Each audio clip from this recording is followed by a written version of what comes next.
एक बार ये FIR register हो जाती है, उसके बाद क्या प्रोसेस है? बहुत लोगों को ये डाउट होता है कि एफआईआर तो मेरी रजिस्टर हो गई है, बट अब क्या होगा आगे मेरे केस में? तो एफआईआर जो है वो आपके केस की स्टार्टिंग है, क्रिमिनल केस की। जो भी क्रिमिनल केस है वो एक एफआईआर से स्टार्ट होता है। एक बारी जब एफआईआर रजिस्टर हो जाती है, उसके बाद आ जाता है प्रोसेस इन्वेस्टिगेशन का।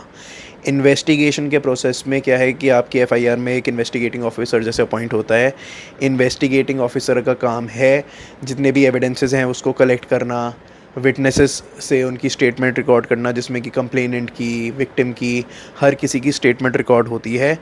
और ये सारा प्रोसेस जो है करीबन 1 से 2 महीने का प्रोसेस रहता है एटलीस्ट, जिसमें कि पुलिस इन्वेस्टिगेशन करती है केस में, और जितने भी एविडेंसेस और स्टेटमेंट्स हैं वो रिकॉर्ड करके जो एक डॉक्यूमेंट बनता है उसको हम कहते हैं चार्जशीट।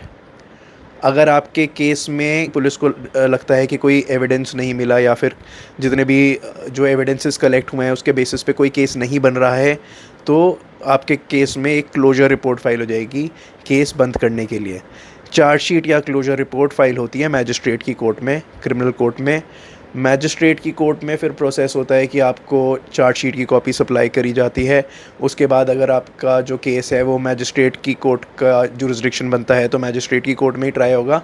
अगर सेशंस कोर्ट का केस बनता है तो आपको डॉक्यूमेंट सप्लाई करके आपके केस को ट्रांसफ़र कर दिया जाएगा बिफोर दी सेशंस कोर्ट,